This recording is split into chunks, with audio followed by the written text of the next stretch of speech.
is the Robert Wood Johnson Clinical Scholars Health Policy Podcast Series, the interview series with the nation's leading experts in health policy. Our guest today is Dr. Elliott Fisher, Director of the Dartmouth Institute for Health Policy and Clinical Practice.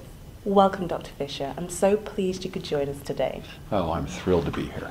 Absolutely. As a former clinical scholar, what fun. I'd like to start by getting to the meat of the matter, variations in care. And I'd like to ask you specifically, what inspired you to get involved with this work? When I was a first-year medical student, I was given a paper by Jack Wenberg, John Wenberg, who wrote about variations in practice in Vermont. He was actually an epidemiologist who decided to apply the tools of epidemiology to healthcare. So people who study epidemiology study the distribution of diseases in population. Jack started to study the distribution of healthcare services in populations. Exactly the same perspective. In Vermont, he found across the identical communities in Vermont, very demographically homogeneous, he found tenfold variations in rates of surgery in 1970, and twofold differences in spending. And when I read this paper as a medical student, thinking that we knew what we were doing as doctors, I had to say, gosh, maybe not. And so I sort of kept track of Wenberg a little bit, and when I finished my clinical scholars program, I found out he was at Dartmouth. And I said, gosh, there's a guy who is asking really important questions about what's going on in healthcare, and maybe I could join him and try to figure out what is happening with variations in practice and spending. And it's been, an amazing ride. Jack inspired now a whole group of us to pursue these issues. And as I delve deeper into that, were you surprised with your initial findings in terms of the key determinants of these variations in care? Well, even back in the 1950s, a guy named Romer had coined the phrase, a built bed is a filled bed. So there was some recognition that capacity, the supply of healthcare resources, was an important determinant of utilization. And what was really uncertain, however, what really was unknown, is whether the places that were spending twice as much on healthcare were getting better results or better quality or better outcomes. Right. And so that's the question that I really, about 1986, 1990, really said, that's what I want to really work on. And had the incredible good fortune of, being able to do so.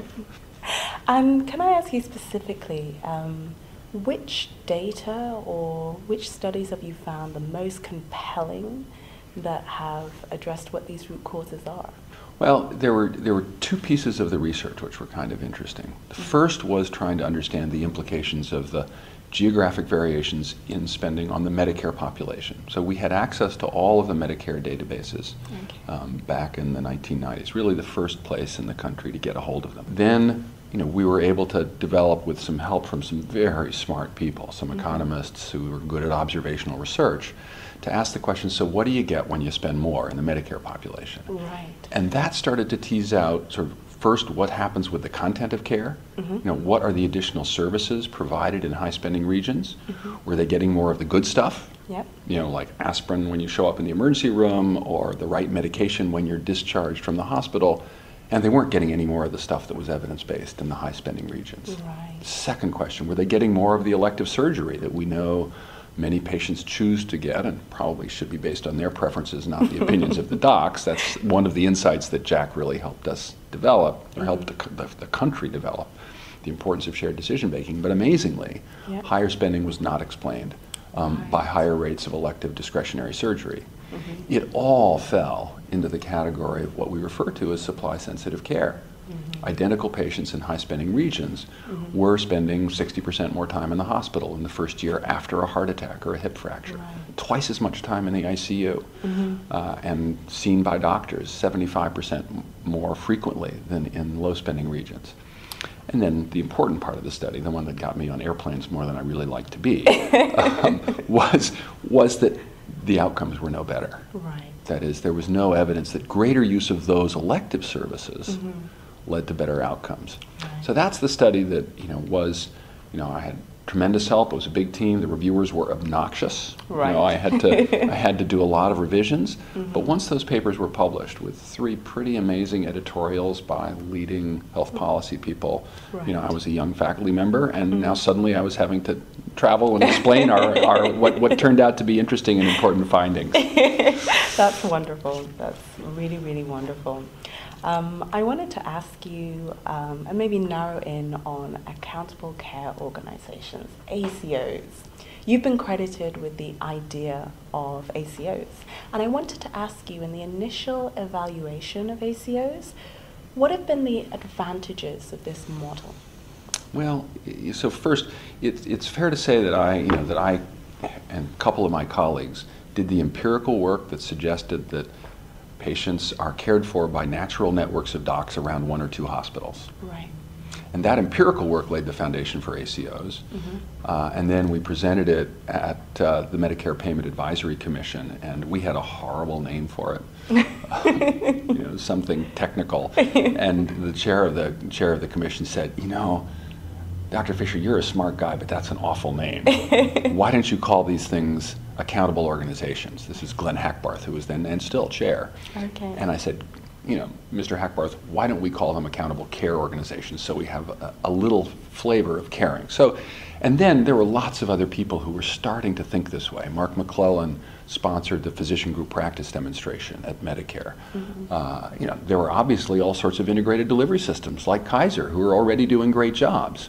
This was a new name for an old concept, right. Organized delivery, and an effort to put into policy some incentives that would encourage docs and hospitals to come together to form these new, pretty flexible organizations that would be responsible for the total cost of care and for the quality of care.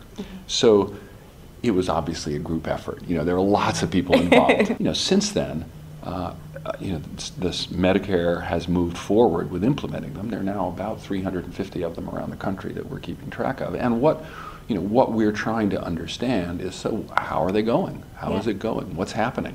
What are the elements that lead to more successful ACOs or less successful ACOs? It's early work. Right.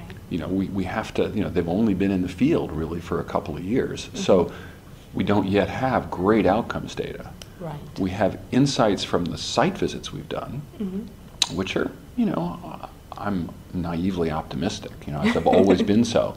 And so I think there are some pretty promising things that are happening on the ground. But there's also lots of worry. You know, we're not seeing patients adequately engaged necessarily by many of them. So there's fear on the part of those leading ACOs that they're not able to engage they may have a hard time engaging their patients. There's a lot of worry that as docs and hospitals consolidate and come together, they'll now have greater monopoly power in their markets, and they'll charge higher prices to the payers in those communities. So it's early days. We have to be really vigilant about studying what's happening, identifying what predicts better performance and worse performance, and then tweak the policies so that we can make this innovation succeed. And it will evolve. This is an evolutionary moment. Right. You know, this is a first step toward more integrated and organized care. There are probably going to be things we need to do to change the current structural model of ACOs, change the incentives in ways that have folks bear risk rather than not have to take any risk. Well, you know, risk meaning if their spending exceeds the target, they might have to be penalized for that so that they pay a little more attention.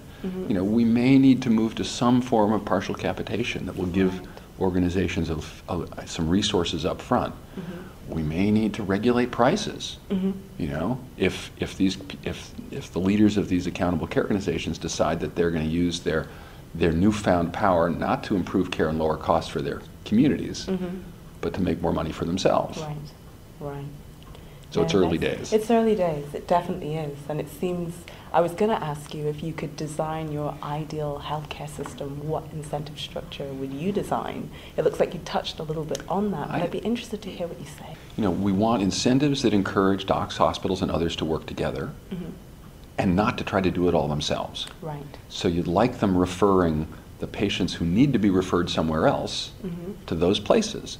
So for high-cost, high-technology services like bone marrow transplantation or maybe even open heart surgery, you don't want every ACO having an open heart program. Yeah. It's going to lead to lousy care. Yeah. So we're going to have really good performance measures around a whole set of clinical conditions and understand how things are going for the patients. So the ACOs that are saying, oh, we'll do it all ourselves, and we're, by the way, lousy, will have to be transparent about their performance and start to say, no, maybe for those things I should send my patients, for complicated valve replacement.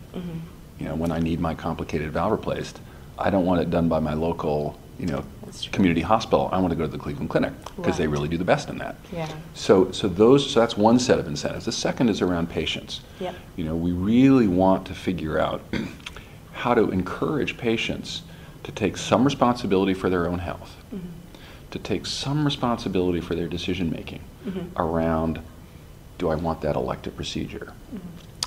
And we have to make sure that the barriers to information about the best possible care for that particular patient are zero. Yes. Because when I wake up in the morning with chest pain and I think it's indigestion and I really don't want to pay $500 for the deductible that I'll have to pay if I go to the emergency room and I'm having a heart attack, it's neither good for me nor is it for the country, which then has to pay to treat my heart failure. So what are the next steps? You and your group have captured the nation's attention. And I want to ask you, what's next? The area that I'm now very interested in and have been working on with colleagues at the Fannie Ripple Foundation, which is a small foundation in New Jersey, a couple of miles from the Robert Wood Johnson Foundation, where we've started to ask the question, so what would it take to translate these payment reform initiatives into community-wide initiatives focused on improving care, lowering costs, and improving population health. And so we're working on issues of governance. How do you structure multi-stakeholder coalitions so that they can operate effectively and be responsible for the broad array of issues that are going on within their communities? Second is we want to help them develop tools for thinking strategically about what interventions should happen. Right. Then there's a very interesting technical problem, which is just like the ACO problem. How do you get all of the players, as they start to lower costs, to be willing to share a little bit of their savings for reinvestment in the stuff that's really going to make a difference in those strategic initiatives? Addressing pathways to advantage. How do we help? We know that poverty is the major cause of ill health in this country. Yeah. It is. We know that. How do we take some of the savings that we're getting out of the healthcare system and transfer them over to improve the health of our communities in the ways that really will make a difference? That technical piece, the refinancing mechanisms, is an area that we're working on hard. There are other people. There are lots of very much smarter people than I am. My fun job now is to pull people together to say, how can we solve this complicated social problem? So the next thing is, how do we develop community-based initiatives that can extend the ACO model to a community as a whole, so that we are really improving the health of the populations we serve. So we're about out of time now. I'd like to ask if you have any closing remarks for our listeners today. Well, I have been so incredibly blessed by the support of the Robert Wood Johnson Foundation. I joke that I've been on the dole of the Robert Wood Johnson Foundation since about 1985, I think, when I started the Clinical Scholars Program. And, we're now working with them on the next phase of this community-based intervention to start to think about how we can do this together.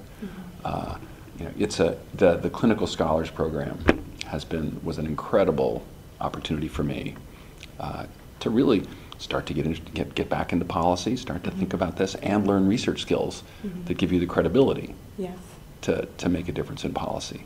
And so the fun I've had in the last 24 hours here in Philadelphia, meeting with clinical scholars and seeing both their energy and the amazing projects they're doing, it's inspiring. And I'm so glad they're going to recompete the Clinical Scholars Program so that Dartmouth might have a shot to get one.